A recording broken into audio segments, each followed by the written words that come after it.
بسم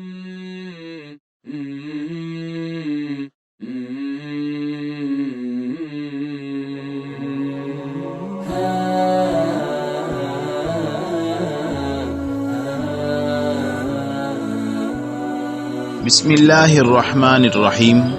زندگی سے لطف اٹھائیے۔ سبق نمبر 17۔ ہر فرد کے لیے مناسب رویہ اختیار کیجیے۔ پیدائشی طور پر لوگ بعض چیزوں کو پسند یا ناپسند کرنے میں ایک جیسے ہوتے ہیں، اور یہ امر بھی انسانی طبیعت کا لازمی حصہ ہے کہ بعض لوگ اگر کسی چیز کو پسند کرتے اور اس کی وجہ سے خوش ہوتے ہیں تو بعض دوسرے لوگ اسی چیز کو ناپسند کرتے اور اس کے ہونے کو بوجھ سمجھتے ہیں۔ مثال کے طور پر تقریباً سبھی لوگ یہ پسند کرتے ہیں کہ ان سے ملنے والا ہنستے چہرے سے ملے، تیوری چڑھے غصے میں تل ملاتے اور اداس چہروں کو ناپسند کیا جاتا ہے۔ دوسری جانب بعض افراد ہنسی مذاق اور کھیل کھلواڑ پسند کرتے ہیں اور بعض مذاق مستی سے پریشان ہوتے ہیں۔ ایک آدمی چاہتا ہے کہ لوگ بڑی تعداد میں اس سے ملنے آئیں اور ان کو دعوت دے، جبکہ دوسرا اکیلاپن اور تنہائی کو پسند کرنے والا ہوتا ہے۔ بعض لوگ باتیں کرنا اور بولنا چالنا پسند کرتے ہیں اور بعض خاموشی پسند کرتے ہیں۔ اکثر دیکھا گیا ہے کہ جو شخص طبیعت سے میل کھاتا ہو وہ ہر ایک کو اچھا لگتا ہے اور اس کی دوستی پا کر ہر انسان راحت محسوس کرتا ہے۔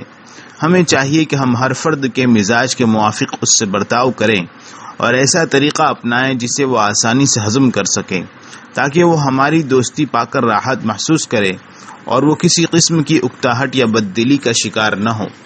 ایک صاحب نے عقاب پرندے کو دیکھا جو کوے کے ساتھ اڑتا تھا۔ انہیں بڑا تعجب ہوا کہ پرندوں کا بادشاہ کوے کے ساتھ کیسے ہے۔ انہوں نے سوچا ان دونوں کے درمیان ضرور کوئی ایسی چیز ہے جو ایک جیسی ہے، جو انہیں ایک دوسرے کے قریب لے آئی ہے اور وہ ایک ساتھ میں اڑ رہے ہیں۔ ان صاحب نے عقاب اور کوے پر نظر رکھتے ہوئے ان کا پیچھا کیا۔ ایک جگہ تھک کر وہ دونوں زمین پر اتر آئے۔ کیا دیکھا کہ عقاب اور کوا دونوں لنگڑے ہیں۔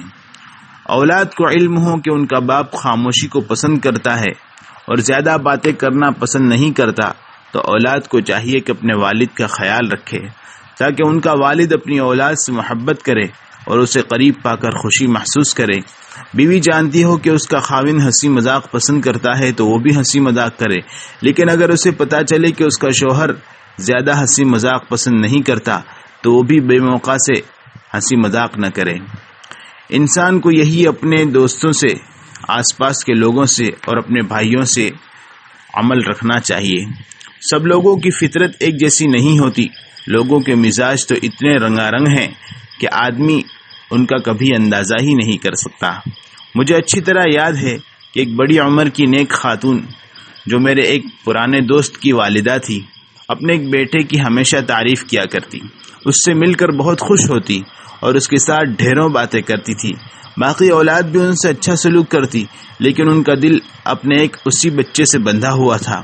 میں ان خاتون کے اس برتاؤ کا راز جاننا چاہتا تھا۔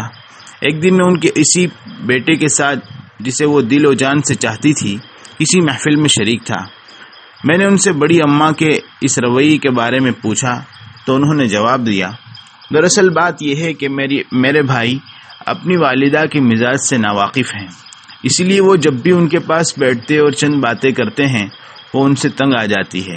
میں نے دلچسپی سے سوال کیا، تو کیا آپ نے اپنی والدہ کی طبیعت کا راز پا لیا ہے؟ وہ ہنسے اور بولے، جی ہاں، میں آپ کو یہ راز بتلاتا ہوں۔ دراصل میری والدہ بھی اپنی عمر کی دیگر بوڑھیوں کی طرح عورتوں کے ٹاپک پر باتیں کرنا پسند کرتی ہے۔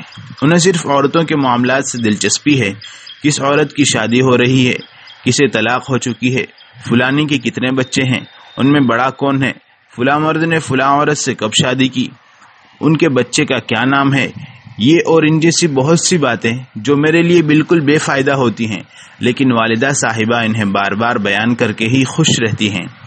انہیں اپنی معلومات کی قدر و قیمت اور نایابی کا بھی پورا احساس ہوتا ہے، اور واقعی یہ معلومات ہمیں کسی کتاب میں نہیں ملتی، نہ کسی کیسٹ میں محفوظ ہیں، اور نہ ہم انٹرنیٹ جیسے معلومات کے بڑے ذخیرے ہی سے انہیں حاصل کر سکتے ہیں۔